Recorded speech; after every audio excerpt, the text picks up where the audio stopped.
Hello, good evening, and welcome to the Super License F1 podcast. My name's Rodney. My name is Zach. Good to be talking to you, Zach, for this, not even the penultimate race, it's the pre-penultimate race, the Bahrain Grand Prix, the big old Bahrain Grand Prix. How are you feeling? I'm feeling good. Got to open the advent calendars this morning because it's the 1st of December. We're recording on the 1st of December, so happy 1st of December to you. Remember, the 1st of December. That's exactly right. So I've got a delicious... this is Snacks Chats, by the way. I have yes, delicious Galaxy Truffles advent calendar, and also a beer advent calendar.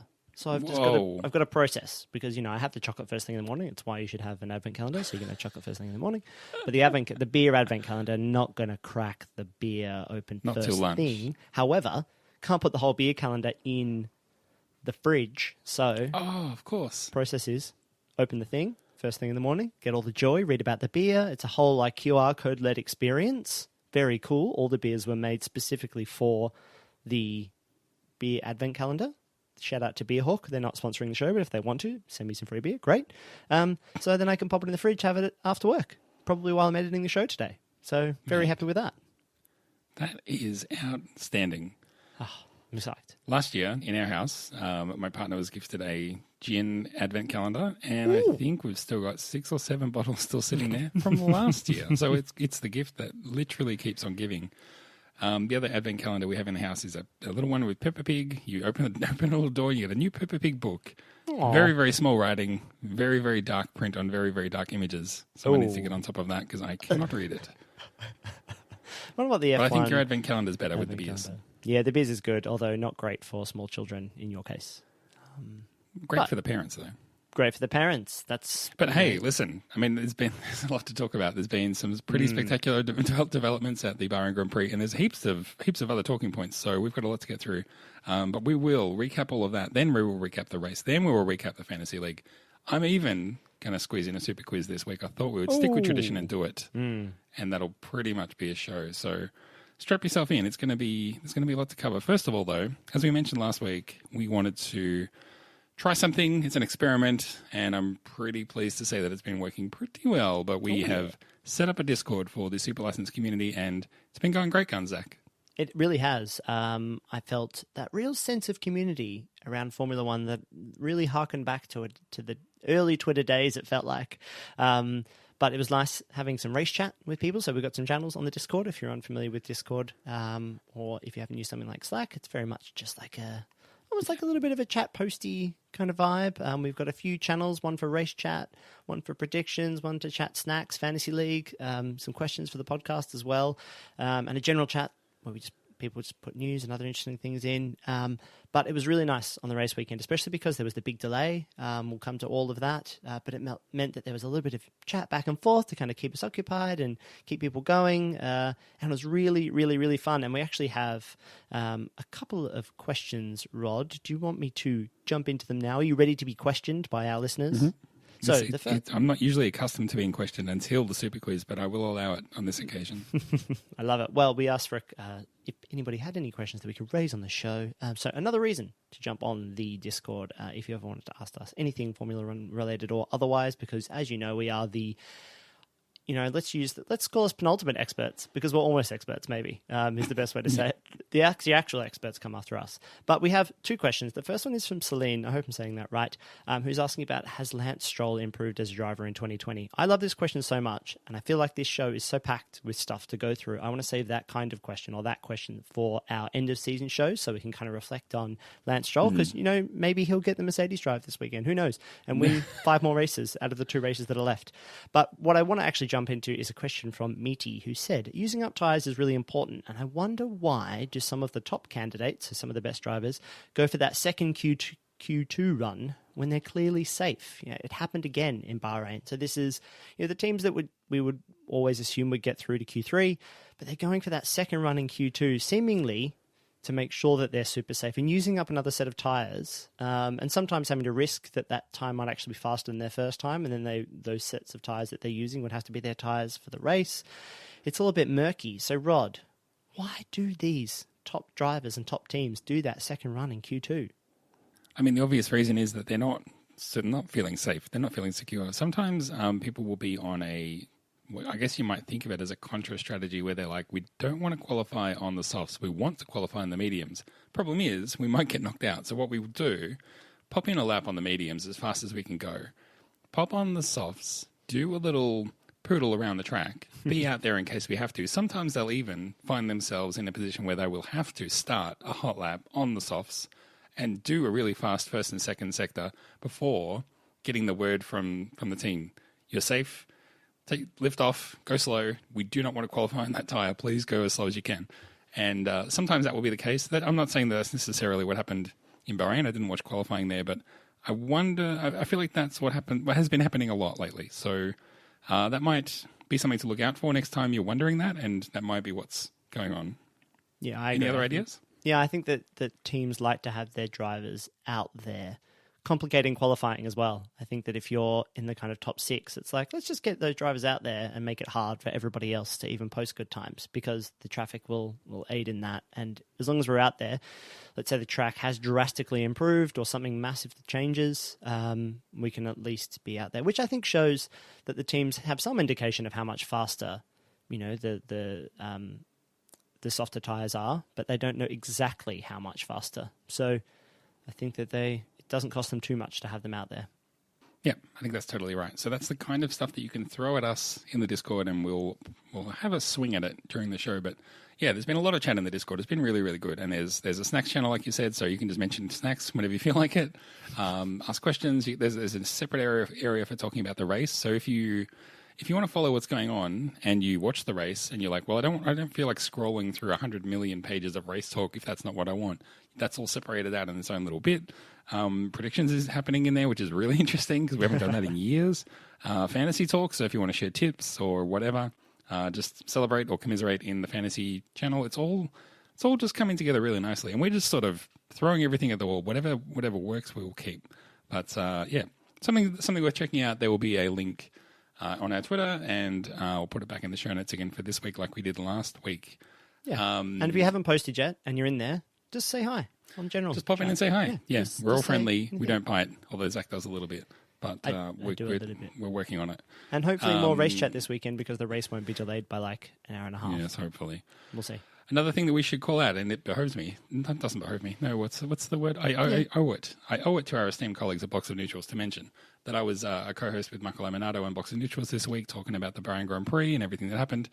A lot of hot takes, but I will be recycling them for this show, don't worry. But it is worth going to check out. Now, having said that, that plug done, that's obligation satisfied. There has been, even in the last 3 or 4 hours as the time of recording, pretty huge news, and lots of things that have been confirmed. So if you want to go and listen to the Box of Neutrals thing, please do, but please recognize that it is now a day old. And some of the things that we're about to talk about they're hot off the presses. I think hot takes, if they're delivered within, 48 hours, they're still hot. They might not be piping hot takes, but, I would say that your hot takes are pretty valid for a while. So that show's got heaps more life left in it. Definitely. Yeah, for sure. It's worth it. It's just, it's worth checking out just for a laugh. Anyway, what is the said news that we need to get into? Well, you may have heard of this guy, Nikita Mazepin, and he has been confirmed as one of the Haas drivers for next year. Obviously, Magnussen and Grosjean out the door. We may have actually seen the last of Grosjean, but it has been confirmed Nikita Mazepin will be driving for Haas next year. So that's one of the 2 possible drivers signed and confirmed. Obviously, his partner is yet to be confirmed, but it's highly suspected it will be his Formula 2 compadre. No, they're not on the same team. The competitor. Colleague? Mick Schumacher, but we'll wait and see. Yes, that would be quite good for Mick Schumacher. But yeah, I think that your suspicion on that was, and we were talking a little bit pre-show, was that maybe Haas are just kind of waiting for him to be crowned F2 champion, and then they will be like, yeah, and also... And he's also driving us, for us. we're here. I just wonder if they're just like, look, he might say to them, look, I really want to win this F2 championship. Can you just stay out of my head until that's done? And they're like, okay. So I suspect that might be what's going on. Although there is there's a Haas race seat that needs to be filled this week. But anyway, are we ready to move on to the next one? Yeah. Okay, so Mercedes-AMG confirmed via Twitter and probably other channels that a close contact of Lewis Hamilton had confirmed that they had contracted the spicy cough, aka COVID-19. Lewis Hamilton won the race on Sunday, but then woke up on Monday feeling not so good, not like a winner at all. He got tested and dun dun dun, Lewis Hamilton has COVID. Not great for him. Obviously, we wish him a speedy recovery. Apparently, he hasn't got any major symptoms. That's no good. We don't want anybody getting COVID.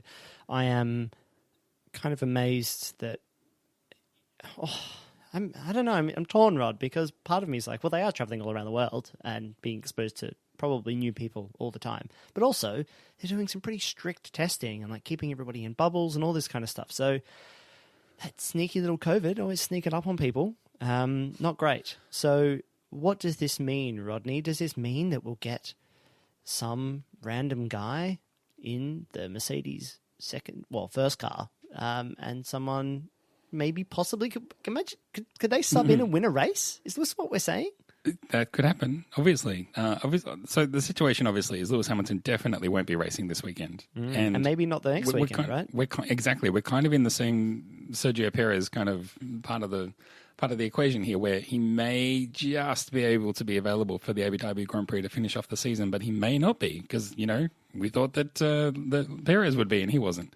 So there's at least one race, potentially two up for grabs. There is a reserve driver named Stoffel Van Dorn. Heard of him? Who he is the one that they would normally call up in this kind of situation. He is completing some Formula E testing, and then he will be flying over to Bahrain. Now, that was already planned. That's not actually new. But having said that, he's very likely completed all of his required COVID tests and such because he's already been in other paddocks doing other things. I still think it's very likely that it's him, but obviously, especially if you're British, your heart has been pounding in your chest a little harder at the prospect of old man George Russell getting a seat or Nico Hulkenberg getting a seat. The possibilities are not endless. That's going too far, but there's lots of possibilities. Yeah, I feel like whenever we hope that Formula One will do something drastic or interesting, it often is like, yes, but also the most conservative thing possible. So yes. My money is on Stoff the Duff. George Russell, we've got a long time, right? Between now and the race, there's a lot that Mercedes can do, and they could give money to Williams. Oh, yeah. They could say, hey, we'll give you an engine discount, for the first off one of the engines next year. And then Williams are left with like, okay, well, who's going to drive our car? And Mercedes might be like, well, you can have Stoff the Duff for the weekend, actually. Stick Stoff in that car. And then we'll just take George Russell off your hands for 1 to 2 races. I'm deadly serious. Like, if they get somebody who's been racing Formula One this year, they could definitely beat Bottas. I look up and down the grid and I'm like, there's maybe even Lance Stroll could beat Bottas. I don't know. I'm not saying Bottas is really bad. I think every single driver on the grid is a talented Formula One driver, but that Mercedes car is great. Someone like George Russell could beat Bottas, right? It's not a question of is anyone better than Bottas. Clearly, there's probably some drivers that are better than Bottas, but the question will be, Bottas is in the team. He's been there for years and years. He's settled. He knows the procedures in and out. I just feel like our ringer isn't going to be able to slot in and just easily beat him. I'm not saying they couldn't beat him, but I don't think it'll be easy. And I also feel like, there's the whole question of like, well, they had the possibility of bringing Russell into the team at the start of the year and they didn't do it. They stuck with Bottas. They stuck with him for a reason. It's because they like the harmony that Bottas brings to the team, that he doesn't upset the apple cart. That is what they want. So why risk that, especially if you're not even going to put Russell in the team next year? Why risk it by bringing him in for 1, maybe 2 races where he has all the potential to upset the apple cart? There was also chat that George Russell, looking at this circuit this weekend, new layout for for everybody, performed quite well at Bahrain this weekend. Like, Williams didn't do terribly. And, new random drivers on the grid. There's points up for grabs for Williams if they play their cards right. So would they want to sacrifice their best driver to Mercedes when there's a chance that they could get a point or two this weekend? So that financial incentive, whatever it is, for Williams from Mercedes would have to be pretty high. Nico Hülkenberg is the other guy you mentioned. I mean, he's proved that he can just drop in at a moment's notice. The reserve Formula One's reserve driver, the one seemingly that we have. He might as well be driving like the medical car on the weekends and then be like, oh, you need some... We might learn a bit about the medical car in the Super Quiz. Exciting. Google. So, yeah. But Rod, if you were going to put money down, who's it going to be? Stuff. Yeah, it's going to be Stoff, isn't it? I would put all of my dosh on Stoshel the Doshel. There's only one other driver announcement that we may as well cover up, well, since we're talking about this kind of stuff, which is that Pietro Fittipaldi, the grandson of Emerson Fittipaldi, is going to be filling in for Grosjean at the next race for Haas, and I guess we'll see what happens. But, I mean, if you've seen photos of Grosjean in hospital with his hands all bandaged up and stuff, I don't think he's going to be racing in 2 weeks' time anyway. But that brings us really nicely into the race. Are we ready to recap this thing? Yeah. Let's do it. Let us race a bit. I gave him space. Suck my balls, man. Let's hurry up and get out of here. We've got a race to do. Zach, you have the enviable task of recapping the race this week. So you're going to have 30 seconds on the clock. You have to recap all the action. I guess it's up to you how much you want to spend talking about what happened in the race or not, because this may be a very easy thing or a very difficult thing. I am looking forward to the challenge, like always. All right, here we go. Everything was fine off the line where you were like, oh, this is exciting racing. Daniel Ricciardo's lost 1 million spots, but it's all going to be... And then bang, boom, an explosion like I have never seen in, live watching Formula One. We've seen it in old Formula One things, but to see like fireball like that, turned out Romain Grosjean had just driven completely sideways across the track, smashed into a wall, and escaped a massive fireball of his own volition with a little bit of help from a medical team. And then we got restarted much later. Stroll flipped over and Hamilton won. Given that we're likely going to spend a whole heap of time talking about the Grosjean crash, yeah, I don't know. We're just going to expand on all those points, I suppose. You thought my strategy was but bad, well didn't done. you? You did cover all. You did cover the two talking points: Grosjean's crash and the Hamilton one. That was your prerequisite details covered. Yeah, boy. I mean, if you haven't seen the news, or it's the one that you know, talking to your dad or checking in with your workmates, you'd be like, "Hey, how about that F1 crash?" And everyone's like, "I know." It was a huge one. It was a big one. I've had people start calls with me this week. With, oh my God, you like Formula One. How about that crash? I'm like, oh yeah, I'm the F1 guy. Let's relate. Yeah, over something kind of insane. And it's, it's all great because, Grosjean's seemingly fine. He's got some burnt fingies and some burnt toes, and obviously would be shaken. So it's nice to be able to discuss the kind of ins and outs of this. Because it's really interesting.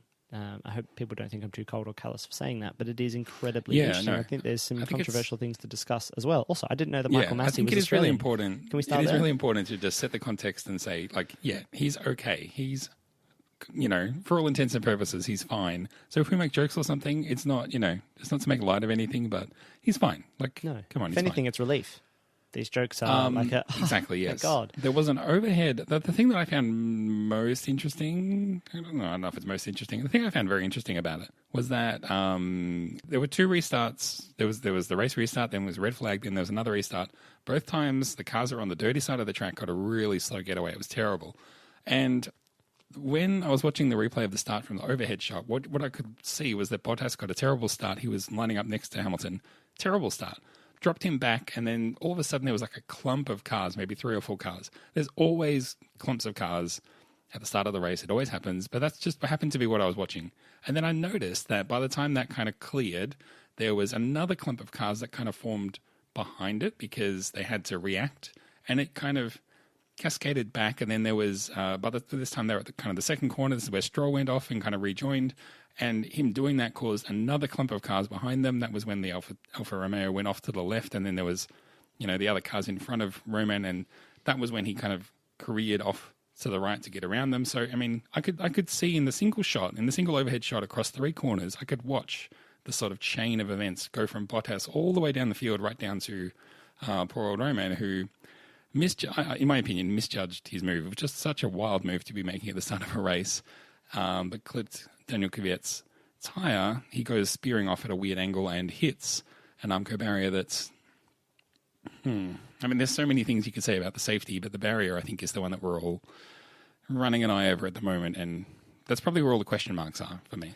Yeah, I think, can't remember if it was Ross Brawn, so I'm sorry if I'm misquoting or paraphrasing the wrong person here.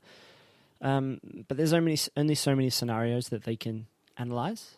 Like Of course. they look at so many different things, and when you think about the amount of safety precautions taken into any single track, they think about all the kinds of different scenarios that a car might hit a barrier at different speeds, different ways, different angles, all this kind of stuff. And they probably just didn't think that someone would drive that fast in that direction into that barrier. Also, to kind of hit it at whatever angle meant that the car would kind of spear through the gap in that barrier. Yeah. Because it immediately makes you go like, why is there even a gap in the barrier? And it's like, well, there's always it's just always like that. And I'm sure that if it was like they replaced that barrier with cement blocks afterwards, because that's what they had on hand, that would have been better because he would have slid down the side. It wouldn't have absorbed the impact in the same way. So maybe it would have been a kind of different type of injury. Maybe his car wouldn't have exploded like that. It just seems like most people's reaction in Formula One, the experts in Formula One kind of seem like it's an outlier. But it's often the outliers that are the most damaging. And the sport can only do so much to limit these outliers. So, no one knew that everybody's reaction is also we didn't think we would get explosions in Formula One anymore because all the fuel is kept so securely and safely. And how did that even happen? So there's going to be more information that will come out, I'm sure, about all of that. But yeah, there is lots of chat about whether that should be Tech Pro, which is the kind of the squishy, absorby barriers, right? That they use often instead of tires. That's not it's all reinforced and stuff, but it's squishy as well. So it's more of an absorption thing, as opposed to steel. But you can't have squishy stuff everywhere around the track, can you? Do you? No, you can't make a track out of squish. That's not possible. There's not enough in the world. I mean, I couldn't tell you all kinds of barriers. I know there's the sort of barrels that they fill with water for some reason. There's the tires, there's the Armco barriers, there's cement barriers. Those are the ones that I kind of could name off the top of my head. I'm sure they all have pros and cons, and it's in these particular situations, it's better to have tires than a hard barrier or whatever. But I can't help but think that this is going to get reviewed in that particular barrier, even if it's just to silence those dissenting voices. There will be a concrete barrier there. It's in my opinion, that's just absolutely what should happen. Even if it's just to say, look, in the 1 in 10 billion chance that happens again, we've changed the barrier. But I think that has to happen. The other questions are you see the fire and you have to ask questions about, we don't know. Did the fuel cell remain intact? Did it burst open? Did it squirt flammable fuel juice everywhere and catch fire? Was that what we saw? Was it all the fuel that was already in the engine or in the premix stuff and whatever? In the fuel injector or whatever stuff that just went up. But it did seem to me, it seemed really, really big for just... Because they were talking about it might have been as little as 2 liters that caught on fire. I was like, dude, no way. There is no way that's 2 liters of fuel. Just not possible.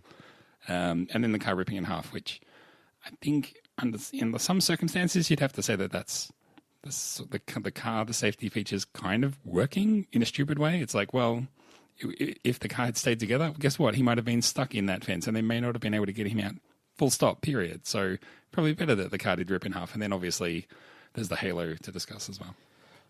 Yeah, I think that in extraordinary circumstances where there's a lot of crazy things all happening at once, I think that Formula One just collectively hopes that all of the safety features together collectively put the driver in a good position. It's not any one thing here, but I see everything kind of worked well together, which is good. That's what everybody was very happy with. I was happy with. As a viewer, that it seemed like all of the things that we put in place, or that Formula One puts in place, having the medical car right there at the beginning of the lap, having them trained in that way, having the drivers trained in those ways, all the safety suits, all the safety precautions, everything seemed to kind of work okay. The 2 things that I think stood out to me, the first one, and I think the most amazing thing, was Romain Grosjean's reaction. Got his seatbelt off, waited, found the good time to go in and amidst all that fire. On the replays, it looks like that first responder with the fire extinguisher is kind of moving the flames enough that Romain got like just enough space to kind of get out and get over the fence. But for him to not like be in shock, like thank God he was conscious. Maybe he went unconscious for a little bit. I don't know. He probably doesn't know either. But the fact that he was conscious made a very went into cold, hard decision making mode and didn't shut down or go into immediate shock is amazing to me. And I think that's down to him personally. I think it's down to the training that they do with these drivers. I think it shows that their steely determination and mentality that it takes to be a Formula One driver. I think all of those things should be applauded. And then obviously the halo, right? Even Romain Grosjean was like, I wasn't a fan of the halo. I'm obviously a fan now because this is life and death stuff, right? Do you agree? It's another one of those accidents that happens, and we're having the same conversation we've had the last 3 or 4 times. Is this the accident that puts it beyond a shadow of a doubt that we need the halo? Some people are saying oh yeah, I used to think it was ugly and now I'm used to it. Or I wasn't used to it as being part of the car before and now I don't even see it. I still think it's ugly and I can't get around not seeing it. But I mean, there's been enough incidents now that where it's made enough of a difference. And I think this particular case, it's completely indisputable that the halo made the difference and split that barrier to the right degree, amount. The way I think of it is if you were standing on that bit of road and you had a 2016 F1 car without a halo and a 2020 car with a halo and someone told you have to drive that at speed through that barrier and you're going to go between the two things, which car would you get in to do that? Yeah. If that doesn't make it clear enough for you, then I don't know what will. Yeah, exactly. So fans of the halo. It's funny. I think there will be a whole generation of Formula One viewers who it will be the opposite, where they will notice the lack of halos on cars as opposed to the halo being on the cars now.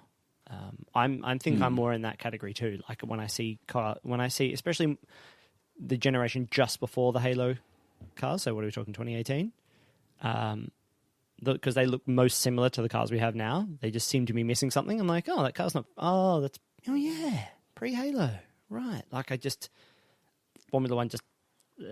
I don't know. Maybe I buy into it too easily, or I'm just so easily convinced, so gullible, or something like that to open. It was like, yeah, that's the Formula One cars look like this now, and they should look like that. So I have no. I don't know. I don't think of them as ugly or anything anymore because it's just Formula One cars have never been particularly beautiful to me either. They kind of their form. Yeah, that's what they serve a purpose. They're not there necessarily for aesthetics, although they try. But it's it's kind of like pushing shit uphill. Frankly, the car's got to look fast because whatever it results in looking like is all in service of making the thing go fast. Yeah, no designer is having that argument successfully at any of the top teams. No one at Mercedes is like, I've done 1 second slower and make this car look freaking sweet. What do you guys reckon? Beautiful. It would be like crickets. Yeah. How did you get through the interview process? Who are you? Who let you in here? It's, yeah. So, good. Good that he got out. One more thing I want to ask you about, though, in relation to this. What did you think about the replays? Because I noticed watching it that it was very conspicuous that they cut away from the crash and didn't show it again, more or less until we saw that Grosjean was okay. Obviously, very, very vocal and, in a negative sense, was Daniel Ricciardo saying, don't understand why we're watching replays of this over and over again. This is disgusting. This is exploitative of the spectacle. We're out here risking our lives. We have to get back in the cars soon and keep racing. I think that was, for me, kind of the pivotal comment, which is like, you're worried that you have to go and get in that car and keep racing. We all know that Romain Grosjean's fine. Maybe no one told him and he got triggered and couldn't untrigger himself. I don't know, but Daniel was very, very upset in the most, colourful of ways of expressing that. And I didn't really understand, frankly, where he was coming from. Yeah, that was a confusing scenario for me. Obviously, at the time, to see a crash like that and then to see no replays, you're immediately thinking the worst. We know that's what happens with the race director, that if they're unsure of the driver, like how safe the driver is or if anybody else is injured or anything like that, we don't see anything. Because they need to check through all of the footage. And it's so interesting because over the next 45 minutes, we kept getting new bits of footage. Like they were obviously, as they were checking footage, they were like, okay, we know Roman's fine. There's nobody else is injured, but let's make sure that there's nothing on any of the footage that we share that is too scary or too graphic or anything like that. The other reason I don't really understand Daniel Ricciardo's comments is that when he got out of the car, he doesn't have to watch anything. Like some drivers didn't watch any screens. Like it's not, he doesn't have to absorb any of that content. He could go sit in his room. I think he did. I think he left, but for a bit, yeah, he did. Yeah, I don't really get that. So, yeah, I was confused by those comments. I don't think it's glorifying or making light of the situation. I think that it's newsworthy, actually. And I think that people want to know what happened. And that brings a lot of comfort to a lot of people. You know, I definitely had some hesitancy when I was resharing stuff because I was like, well, some people are going to find this incredibly distressing because it is distressing. So, yeah, maybe that's the line for me, that it's like, well, this is entertainment. Maybe people are accidentally being exposed to stuff that they wouldn't necessarily think they would be exposed to, but it's Formula One. Like, this is what happens. There are crashes. There is stuff that, if you're not into seeing cars crash, you probably shouldn't be. I'm not to say that people are into seeing cars crash. What I'm saying is that if that's something that upsets you, maybe Formula One is not the sport you should be watching because it has car crashes. That's what happens. Yeah. I hope that's not too unfair. No, I think the fact that it happened and he walked away from it, I think sets that appropriate context, but also watching it makes you value and appreciate in a real sense, just the facts of what happened, just the actual facts of it. This happened. I mean, yes, it's horrific. Yes, it's a spectacle. Yes, it's a shock. Yes, it's horrible. But he did walk away, and that's part of the story too. So, I mean, to tell the full story, you need to show it and you need to see it. Plus, if the race is going to stop for an hour and a half, people tuning in, wanting to watch the race, need to know why is it stopped. They might not have seen it. We might have new angles. We might have new information that comes from all these different bits and pieces that we're putting together about what happened. But yeah, it didn't worry me at all, seeing all the replays. Not really one little bit. Anyway, just wondered what you thought about that. Yeah, no, exactly. Anything else you'd like to say on Roman before we move on to the race itself in more detail? I don't know that he'll be back. We might have seen his last race in Formula One. Yeah, actually, just to get a jab in there, I hope we find out that his car, that he was going right because something was wrong with his car, because that move's crap. Like, that's Grosjean of old. Yeah, look, I mean... That's a bad move. Chandok showed heaps of replays ad nauseum going on about this bit of debris that hit Grosjean's right front. I mean, he even said numerous times, I don't think this played any part in what happened with Grosjean. And it's like, well, you're really making a huge deal about it. So either it did or it didn't. But I feel like it was just a bad move. And he probably, very obviously, didn't know that Kvyat was there. But having said that, you probably just need to show a little bit more race sense for a move like that. You are literally, it's almost 4 or 5 cars wide that you're pulling across an F1 track at a time when everyone's still bunched up. So not a great move. Not a great move in hindsight. Doesn't necessarily shower yourself in glory, and that's a shame. I only bring it up because, that could be his, if there's no forthcoming drives and he's not racing, it doesn't seem like he'd be at Abu Dhabi. That will be his last move in Formula One. And I think shame. Yeah, his career deserves to be remembered for more than just that. That situation. Yes. Absolutely. We sat around for a long, long time waiting for them to repair the track and put the barriers back up. And then we did finally get a restart. And then, boom, wouldn't you know it, another stop for another safety car. This time it was because Lance Stroll got flipped again by Kvyat. Yeah, he's part of everything. He got everything. the penalty for it. He was not happy either. Yeah, I mean, it doesn't... I thought it was 100% his fault. So there you go. No discussion required. And I love Lance Stroll's interviews afterwards. I think it was with Sky, and he was like, "Yeah, I'm fine. Everything's fine. This is normal. Like, everything performed exactly as it's meant to. I just got out." What was that? The crash that we? Oh no, we'll come to that one. I like Stroll's version of events there. Got flipped, got out, we're all good. Let's talk about Roman Grosjean because that was more insane. So yeah, any further things you want to say on Stroll before we talk about Perez?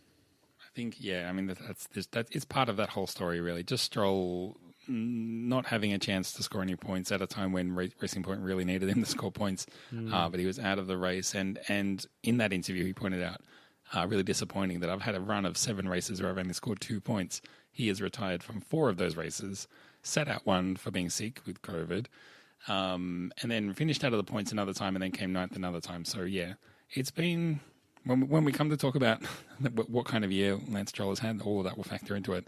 But yes, the other Racing Point was on for a podium, but his engine had other ideas. And it's been a long time. Speaking of things, it's been a long time since we saw, number 1, fireballs. Number 2, a Mercedes engine blowing up in huge blue smoke. Smoke and flame, and he really drove it for way too long, in my opinion. He drove until it was absolutely gone, and then kept driving, and then it caught fire, then he kept driving, and eventually decided, I guess I better park this thing. But yeah, Sergio Perez's hopes of a podium finish up in flames. No points for Racing Point. Otmar Saf now very upset, and we'll get to McLaren next, but they have streaked into 3rd in the Constructors' Championship now. Yeah, I can't believe how long he... because it was like, when you see the first plume of smoke and the commentators notice it, surely the team is like, all right, you should pull over. That's not getting better. And then by the 4th time that it's sputtered and is blowing, now consistently blowing, I was like, that's going to catch fire. No, there it is. The whole, and it really caught fire, right? The whole back half of the car just on fire. And then he's just sitting there calmly undoing his seatbelt, like he's pulled over, just taking his time. It's like, get out. Come on. Yeah. Man. Like he's at the drive-in and he's had to park waiting for them to make his burger or whatever. He's like, yeah, no rush. It's like, dude, your car's on fire, mate. We've just seen another car go up in flames. Like, get out of the friggin' thing. Yeah. But he's cool as a cucumber. He's just too cool for school. Checo Perez. Yeah, disappointing. Hope he gets to drive. On for the podium, and then obviously the man who benefits from Perez dropping out was old mate Alex Albon, who, well, I mean, it's the first, so this is the stat that came out, it's the first time since the Japanese Grand Prix in 2017 that Red Bull have had a double podium. That was Hamilton, Verstappen, and Ricciardo on that day. So the last time that Red Bull had a double podium was before the halo was put on the car. So what you're saying is that really it's the halo that, because Adrian Newey can't design good aerodynamics of the halo. True, yeah, so, absolutely. That's been the beginnings of all the things for them. Enough for Albon? Was it a better drive from him? Obviously, Bottas was all at sea, and then, Stroll wasn't a contender, and then, he literally slips in there on a Perez failure. I don't know. I mean, this isn't necessarily a lauded P3. It's obviously a much needed result, but it's the kind of result that you get when you're not having such a good week in it, and you still manage to pull out a result, rather than a really convincing, strong drive, Yeah, he doesn't. Alexander Albon hasn't had a really convincing, strong drive. No, this season. I want to say he's just low on confidence, I think, and I think it was good for him with so much news swirling around him and the seat for Red Bull in 2021.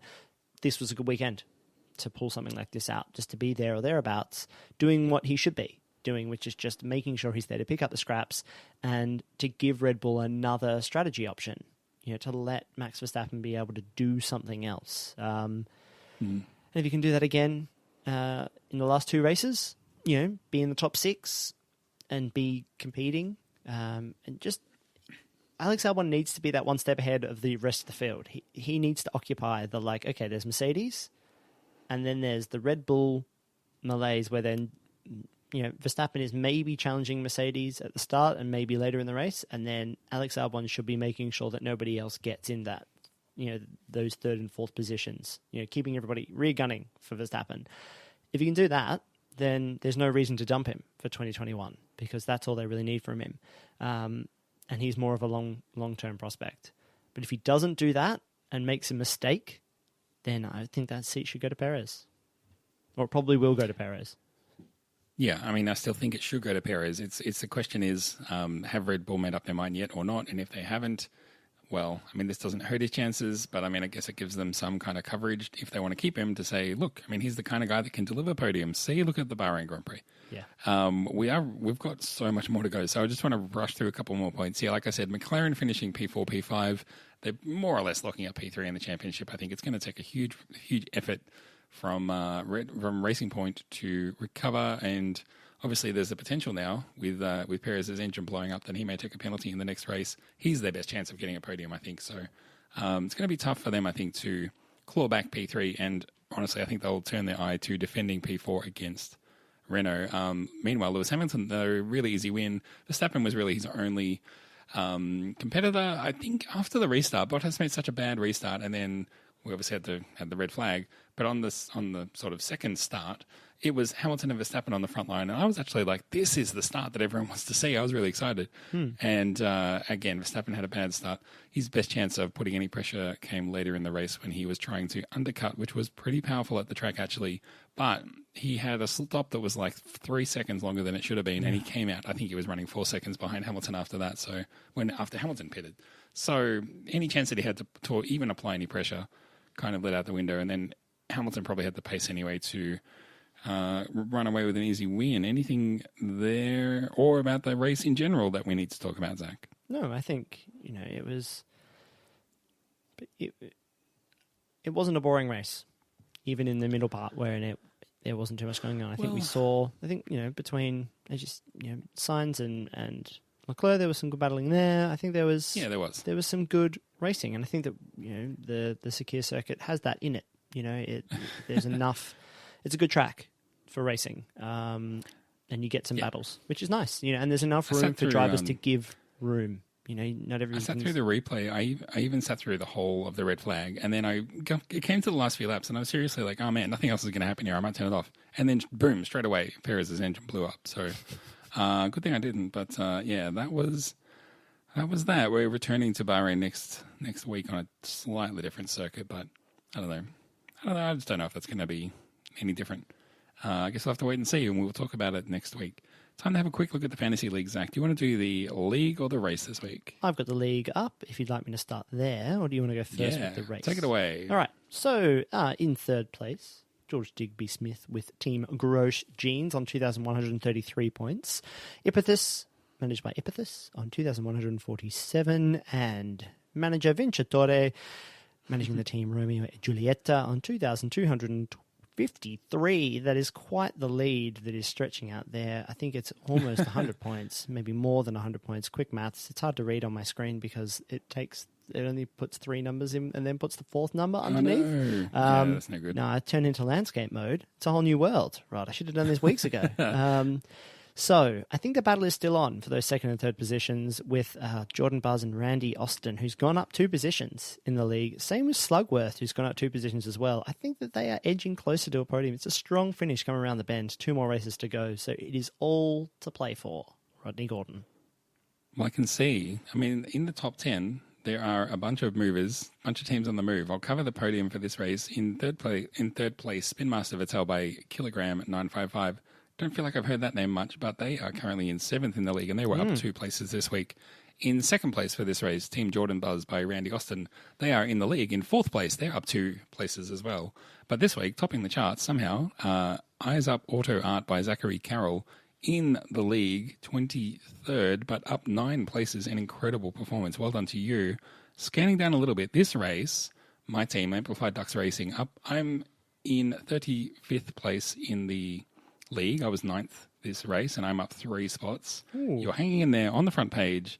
Zachary Priest, Zero Engineering, 21st this race, 22nd in the league, and down 2 spots. And Zachary Carroll is right behind me, 9 points behind. So the 2 Zachs. Make it personal. The 2 Zacharies are right there. Who will come out number 1 Zach? That's what I'm keeping track of these coming last 2 weeks. Maybe I'll make some changes. I bet you it's all the people who had Red Bull in their team. They've been holding on to Red Bull all of this time. Finally, Alexander Albon. Point. And it's like, oh, sorry. Why did you pick Racing Point? They're no good. No points. No point. Racing, no point. Nice one. Smashed it. Let's do a super quiz. All right. We will accept a couple of questions. Should one only win one? Would one want to have won that one in round 1? Can you repeat the question? I've got for you, Zach, a safety first quiz. We're going to get to know the medical car a little better. I've got for you 1, 2, 3, 4, 5, 6 questions. A little bit of research that I've done. We all got to know the medical car a little bit better. We all saw the interviews with the drivers and the doctor and so on. But we're going to go even deeper. So, are you ready for the safety first medical car quiz? Yes, I am. Here we go. Medical car goes to every race, obviously. But on a good. Thursday afternoon, how long does the medical car spend learning the circuit? How long? Out there on track, doing hot laps, learning the bitumen, learning the layout. I reckon they do 10 laps, which would take, maybe half an hour. A little bit longer than that. They do 1 full hour. I don't know how many laps that is. I guess it's however many they need. But it is that driver, Alan van der Merwe, Van der Merwe, out there hooning around for a full hour. I guess they say you have this block of time, do as many laps as you need or want or whatever, but get out there and get it done, son. And he does. Because, if you think about it, it makes perfect sense. He needs to know how to drive the track just as fast as anyone else. Yeah. Okay, we're firing. Okay, now, as well as the medical cars, you probably know there's a safety car that comes to the track. I want you to tell me, Zach, which one do you think weighs more, safety car or the medical car? I'm going to say the medical car. You'd be exactly right. Obviously, the safety car, it's a pace car. It's out there to keep the pace. It needs to actually be as fast as it can.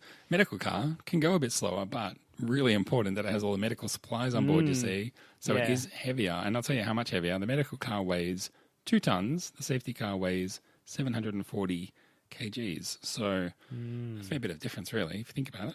Yeah, I think it's like 3 safety cars, basically. Yeah, It's 3 times as safe. Yeah, exactly. Yeah, the math checks out. Okay, Zach, another question. True or false? You can buy the medical car if you want to. Oh. What would they use if I bought it? Would they... Yeah. You might have to donate it back to them or lease it back to them or something. Yeah, do I have to... But if you wanted to buy one, can you buy one? True or false? False.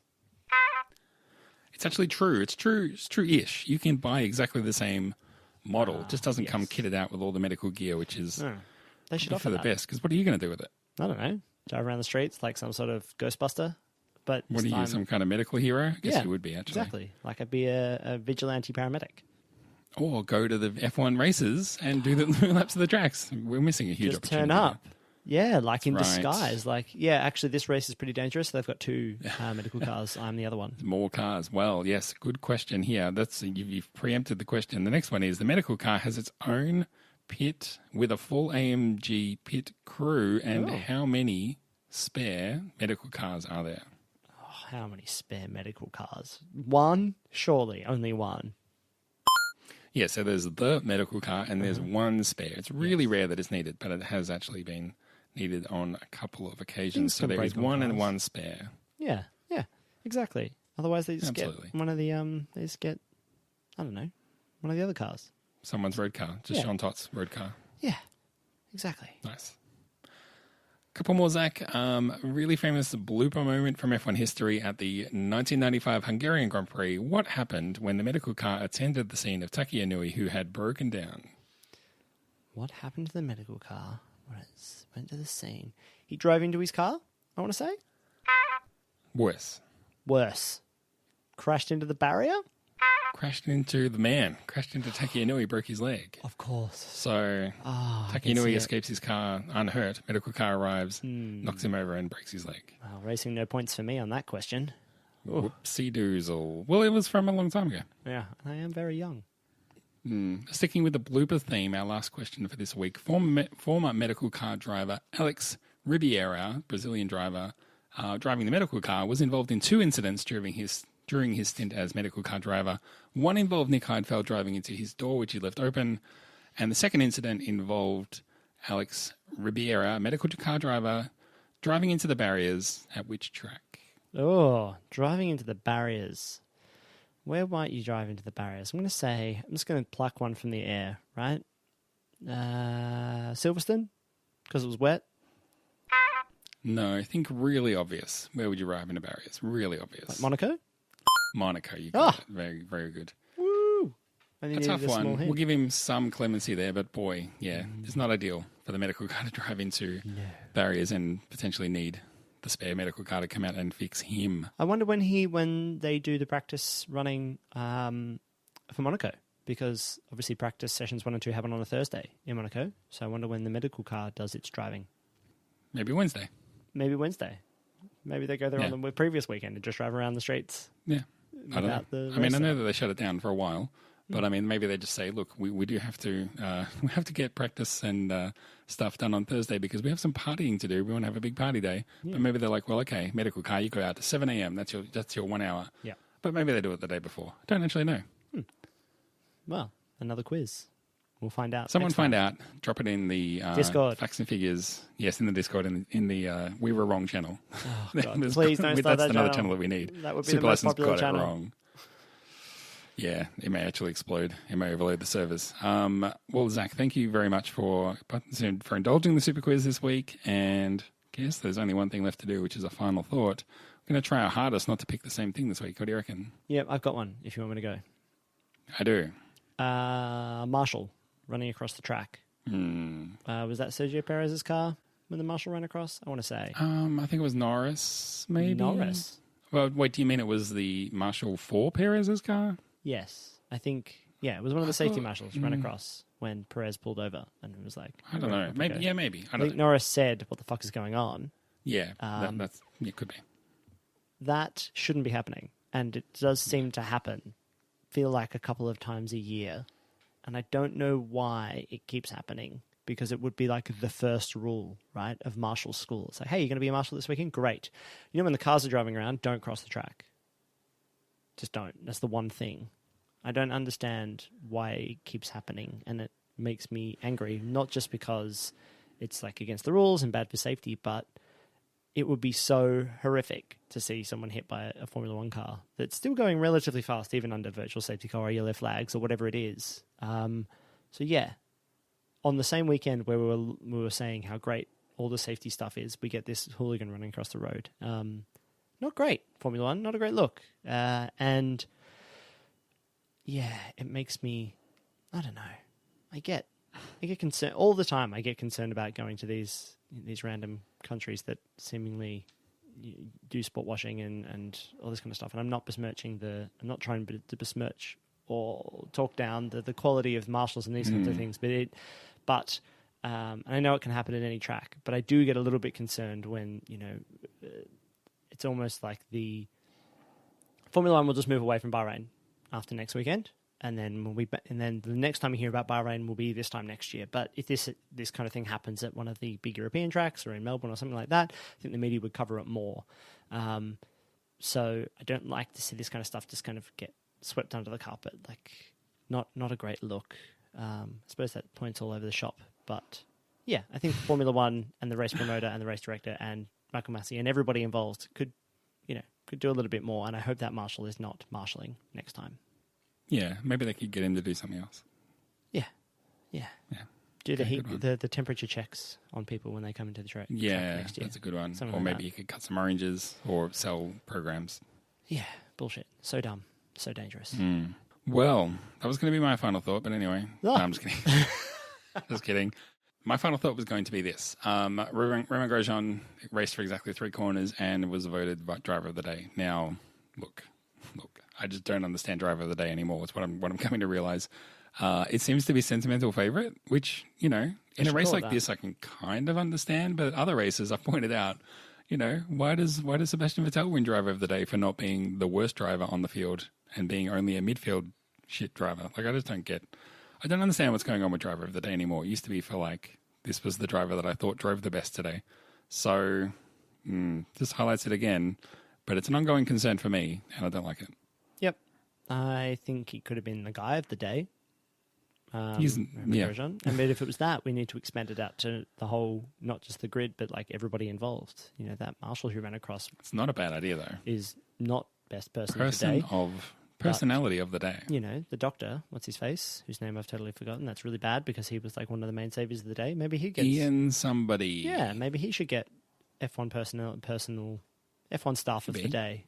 F1 involvement of the day, maybe. I don't know. Driver of the day's encourage bullshit. people to get involved. Yeah. Stop asking us to vote on it like 15 laps to go as well. Like, there's a whole bunch of shit that can happen. I mean, do you even true. watch the sport? Like, it's just... At that point, people were just tired. It's just like And they that, were like, I know who's to fault. It's Roman Grosjean. Oh, wait, I'll vote for him for driver of the day.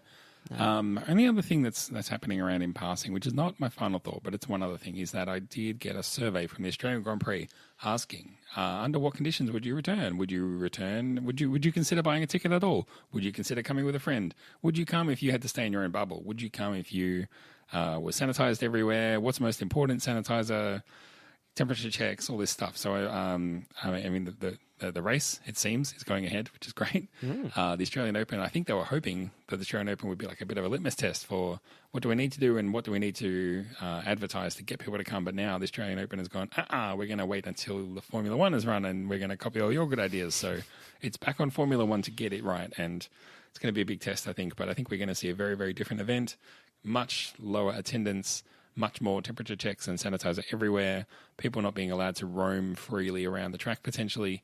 There's a lot of interesting changes afoot. It's amazing that that was why I came, well, not the only reason. I came back for a wedding. Came all this way. But yeah, for a wedding and a race, the perfect weekend, and only got half of that, a wedding and no race. Can't believe that was that long ago. That was the last time I saw a whole bunch of people. Yeah, exactly. At least that you knew. Yes. Maybe I could get my hands on a vaccine and come to the race. Do you reckon they'd let me come over as press?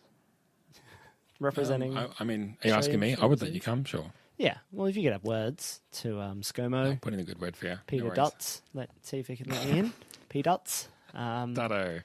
I think the secret is you have to say that you're an au pair and then you just get straight in. I could be your au pair. Look, it's not a crazy idea. Au pair of scandals. Let's talk about this off mic. Yeah, any other parting thoughts we need to drop before this thing wraps up? No, I'm just going to work out how to spell Sakia so that we can say and write down the name of next race properly. If you are looking, in the meantime. If you're bored working from home and you would like to join in some fun Formula One chat and Formula One adjacent chat, I'm sure, come join us on the old Discord, mate. You probably find a link in the show notes or last week's show notes or on our Twitter feed or whatever it is at Superlicense. Come join us. It's fun. Yeah, it's up and about, and we'd love to see you there. Look, I feel like that's heaps. It was a heck of a week, and we've somehow squeezed it into just under an hour. So I think we've done a pretty good job. Well done, us. We'll call that there, I think, and we'll be back next week anyway with more chat. So until then, my name's Ben Rod. My name has been Zach. We'll talk to you further. How do you spell this Grand Prix? Bye-bye. Bye. Oh, yeah.